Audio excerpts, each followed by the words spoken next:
Ever wish you had that magic touch? Yeah. You know, getting your point across effortlessly, like you could influence decisions. Yeah. Or maybe just understanding how some people seem to get what they want. Well, it's not about magic, really. It's more about psychology. Exactly. And that's what we're diving deep into today, that fascinating psychology behind covert persuasion. We're doing a special deep dive on an audiobook right from our very own Grow to the Top channel, and it's going to be eye-opening, to say the least. Yeah, it's called Covert Persuasion. Get Anything You Want Without Being Noticed by Tyler Andrew Cole. I think listeners are going to love this one. It's absolutely packed with practical strategies you can use right away. I agree. This is one you can really sink your teeth into. And speaking of which, if you want to follow along with us or even go deeper, we've got a free gift. Head over to the video description and you'll find a link to download a free ebook and executive summary, all packed with study notes and key takeaways for each chapter. We really wanted to make this a complete learning experience for you. Absolutely. And if you're ready to go all in and experience the full audiobook, we've got you covered there too.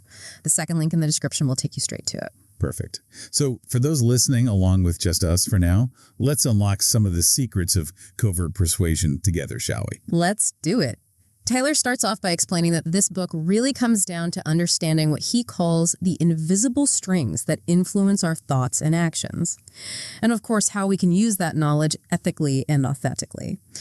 We want to stress that this is not about manipulation or tricking people. It's about creating those win-win situations where everybody feels good about the outcome. Okay, invisible strings.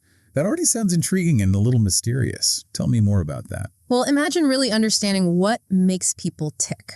You know, what motivates them, those secret desires, even what pushes their buttons in a good way, of course. That's what Tyler calls tapping into those invisible strings. So it's less about pushing our own agendas and more about understanding the other person's needs and then aligning our message with what they already want. You hit the nail on the head. And that's a key difference between persuasion, when done ethically, and manipulation. This isn't about pulling a fast one. It's about creating a sense of harmony, of genuine connection in the interaction. It's about finding that sweet spot where your message just clicks with someone's deeper desires and motivations. You're right. Working with human nature, not against it. Exactly. And that's why building rapport is so crucial in this whole process. Tyler dives deep into this in Chapter 2, giving a step-by-step breakdown of how to establish that instant connection with someone.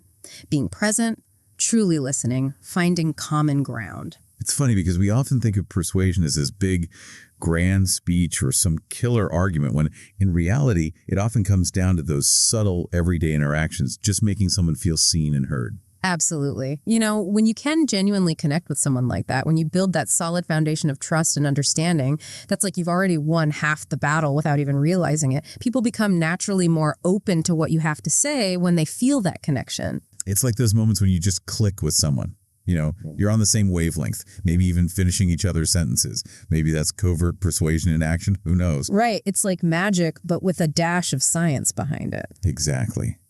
Speaking of subtle techniques, Tyler talks about something called mirroring. Now, this isn't about awkwardly copying someone's every move, is it? No. It's way more nuanced than that. Think of it as subtly syncing your communication style to theirs. You might match their energy level a little or subtly mirror some of their body language, but always keep it subtle and natural. What's so effective about that? It sounds kind of sneaky, if you don't mind my saying so. Well, it all comes down to how our brains are wired. We have these things called mirror neurons that fire up both when we do something ourselves and also when we see someone else doing that same thing. Interesting. It's how we learn through observation, but it also plays a huge role in empathy and building connections. So by subtly mirroring someone, we're triggering these mirror neurons, making them feel like we're on the same wavelength. Precisely. It creates this unconscious we're in this together feeling, which can make them much more open to your suggestions. But again, the key here is subtlety. You don't want to look like a mime or anything. It's all about finding that sweet spot where you're creating harmony without being obvious about it. It's like a dance, finding that rhythm together. Now, this is where it gets really interesting. In Chapter 4, Tyler talks about embedded suggestions. That almost sounds like mind control. It's not quite as dramatic as it sounds. Okay, good to know. It's about understanding how our brains naturally process information and then using that to gently guide someone's thinking. Imagine planting seeds of ideas rather than trying to force feed them. So instead of directly telling someone what to do, you might weave those suggestions subtly into a story or maybe use metaphors that resonate with them on a deeper level. Exactly. You're getting it. It's about using language strategically, kind of bypassing any resistance they might have, and ultimately making your message more persuasive and memorable. Tyler gives some really great examples of how to do this using metaphors, pacing, even leading questions. Even your tone of voice can have a surprising impact. Wow, it's fascinating how much of our communication happens beneath the surface. We like to think we're making rational decisions, but our subconscious minds are being influenced by all sorts of cues and suggestions. It's true, and that's why understanding these covert persuasion techniques can be so powerful. It allows you to communicate with intention, to craft your message so that it resonates on both a conscious and subconscious level. That's amazing. So we're building rapport, mirroring subtly, embedding suggestions. Are we ready to unveil the secret weapon of covert persuasion? Bring on the stories. Yes. Yeah. Chapter 5 dives into the power of storytelling. And we all love a good story. But how can we use them strategically for persuasion? Well, think about it.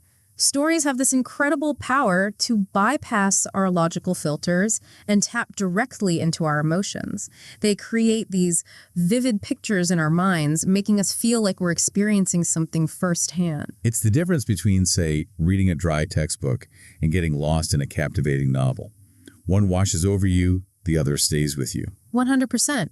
And since our brains are hardwired for storytelling, they're incredibly effective for persuasion. We connect with the characters, we feel their emotions, and we're more likely to remember the message embedded within that narrative. It's like that saying, people won't always remember what you said, but they'll remember how you made them feel. Stories are the ultimate way to evoke those emotions and make your message stick. Absolutely. And not just any story will do, of course. Tyler emphasizes how crucial it is to craft narratives that resonate with your audience, stories that tap into their values, their aspirations, maybe even their fears. When you can do that, you create a powerful connection that goes way beyond logic and reason. We've covered so much already. Building rapport, the magic of mirror neurons, planting those embedded suggestions, and now the art of storytelling. But I have a feeling Tyler has even more covert persuasion tricks up his sleeve. He does. Let's delve into those in part 2 of our deep dive into covert persuasion when we get back. Welcome back to the show, where we're unlocking even more secrets of covert persuasion with Tyler Andrew Cole. And let me tell you, we've got some juicy ones for you today. We really do. We've already uncovered some seriously powerful techniques, like how to build that instant rapport, the subtle art of mirroring, even how to weave those persuasive suggestions right into our everyday conversations. Right, but Tyler doesn't stop there. In Chapter 6, he takes us even deeper into the art of what he calls framing perspectives, and this one, my friend, is a total game changer. Okay, you've got my attention. Break it down for me. What's framing all about, and why is it so important in the world of persuasion? You know how the same information can be presented in totally different ways, right? Like sometimes it can even elicit totally opposite reactions. Well, framing is about consciously shaping how people perceive information. It's powerful stuff. So it's not about manipulating the facts or anything like that. It's more about putting a different spin on them. Kind of like choosing the right filter for a photo to highlight certain aspects. Perfect analogy. Let's say you're trying to get your team excited about a challenging new project. You could say, okay, guys, we have to do this, which might make them feel pressured and resistant. Or you could frame it as, this is an incredible opportunity for us to learn new skills and make a real difference. Totally different vibe. Suddenly, it feels like an exciting opportunity rather than just another task on their to-do list. So framing is about highlighting the positives and presenting information in a way that really connects with people's desires and motivations. You got it. And here's the kicker. Most people aren't even aware of how much framing influences their decisions every single day. By understanding this, we gain a huge advantage in how we communicate. It's like having a secret weapon, almost. Speaking of subtle influence, Tyler talks about something called priming effects. It sounds a bit subliminal. Are we talking about planting hidden messages in people's minds here? Not quite as sneaky as all that. Priming is definitely subtle. But it's not about subliminal messaging. Think of it this way. It's about using cues to make certain ideas or concepts more accessible in someone's mind, which then makes them more receptive to those ideas later on. Okay, I think I'm starting to get it. Can you give me an example? Absolutely. Imagine you're trying to convince a friend to try this fantastic new restaurant you've discovered. Earlier in the conversation, you might just casually mention how much you're craving some delicious Italian food. And then, bam. When you suggest that new Italian restaurant later, it's already on their mind. They've been primed to crave it. Precisely. It's all about creating those subtle associations that work on a subconscious level. By the time you make the suggestion, it already feels familiar and appealing to them. Man, these techniques just keep getting more and more fascinating. It really makes you realize how much of our communication happens beneath the surface. It's true. And that brings us to one of the most intriguing concepts in the book, in my opinion, the illusion of choice. Tyler explores this in Chapter 8, and it's definitely thought-provoking. Okay, that sounds potentially manipulative. Am I wrong? Not at all. It's not about tricking people or taking away their freedom. It's about understanding this fundamental human need for autonomy. You see, when people feel like they have a choice, even if those choices are carefully presented to them, they're just way more likely to be happy with the outcome. It all comes down to feeling empowered and in control. So it's more about guiding the decision-making process without being controlling or forceful. Exactly. Let's say you're a parent trying to get your child to, eat their veggies. Instead of saying, eat your broccoli, you could say, hey, would you like carrots or broccoli with your dinner tonight? They still eat their vegetables, but they feel empowered because they got to choose. I can see how that would work wonders, even with adults. Like those limited time offers or exclusive deals, they create this sense of urgency, making us feel like we got to act now or miss out. Exactly. It's subtle, but man, is it effective. It all comes back to that need for control. This is gold.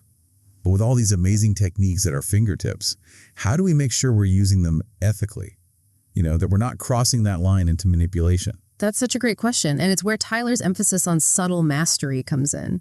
He dedicates all of Chapter 9 to this, and he stresses how important it is to align our intentions with our actions. So it's not just about possessing these techniques, we've got to use them for good, with integrity. 100%. Mastery isn't about manipulating people for your own personal gain. It's about utilizing these incredible skills to communicate more effectively, build stronger, more authentic relationships, and ultimately create positive change. It's about becoming a master communicator, not a master manipulator. I love that.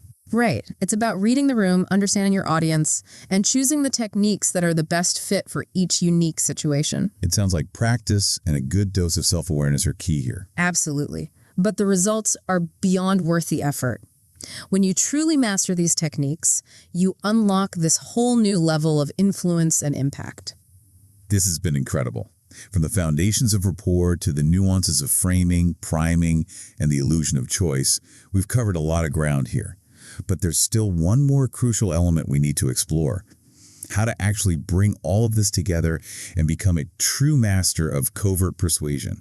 We'll be diving into that in the final part of our deep dive, so don't go anywhere. Welcome back, everyone, for the final part of our deep dive into covert persuasion. It's been a wild ride. It really has. We've uncovered some seriously powerful stuff about how to tap into those invisible strings that influence the human mind. From mirroring, making someone feel instantly understood, to framing, presenting a message in a way that truly resonates. We've covered a lot of ground. Oh, and we can't forget about priming. Who knew you could subtly prepare someone to be more receptive to your ideas just by, dropping a few well-placed words earlier in the conversation? That one blew my mind. And then there's the power of storytelling, making a message stick long after they've heard it. It's not just about entertainment. It's about forging those deep connections. Absolutely. Yeah. But here's the million-dollar question. With all these incredible techniques at our disposal, how do we bait it all together? Well, that's where Tyler's concept of subtle mastery comes in. It's the heart of Chapter 9, and it's all about putting those pieces together. These techniques, you see, they're not meant to be used in isolation. It's more like they're instruments in an orchestra. I like that. Each one plays a part in creating this harmonious, persuasive symphony, if you will. So it's not about mastering any single technique. It's about becoming a conductor of sorts, understanding when to use what tool and how to blend them seamlessly. Now you're getting it. It's about reading the room, sensing the other person's energy, and then, adapting your approach to match. Maybe a well-placed story is the key, or maybe it's about framing the conversation in a way that aligns with their values. It reminds me of those expert negotiators or diplomats. Those people who just always seem to say the right thing at the right time, effortlessly guiding the conversation toward a mutually beneficial outcome. Exactly. And that's the mark of covert persuasion. Done well, it feels natural, authentic, even effortless. But like Tyler stresses throughout the book, this mastery comes with a huge responsibility, a commitment to using these skills ethically. Right. It's like being handed a powerful tool. You can use it to build or to break down. True mastery means using it with integrity, making sure your intentions are pure. You want to create positive outcomes for everyone involved. 100%. Just imagine for a second what the alternative would look like. Imagine a world where these techniques are only used for manipulation, for personal gain. Trust erodes, communication breaks down, and we're left with, honestly, a pretty bleak world full of suspicion and self-interest. Not a fun place to be. Not at all. But by truly understanding these principles and committing to using them for good, for the greater good, that's how we create a different kind of world. A world where communication is a force for positive change, for building those strong, genuine relationships, for creating win-win outcomes. That's what we should be striving for. And before we wrap up, we have to give a massive shout out to Tyler Andrew Cole for sharing his incredible wisdom and insights on Covert Persuasion. This book is an absolute game changer for anyone looking to, level up their communication, build stronger relationships, and just navigate the world with more influence and authenticity. I second that. If you haven't already, be sure to check out Covert Persuasion. Get anything you want without being noticed. Available now on our Grow to the Top YouTube channel. And don't forget, we've got that free ebook and executive summary bundle packed with study notes just for you. All the links are waiting for you in the video description. So go grab those. And until next time, stay curious, keep learning, and keep growing to the top. We'll see you there.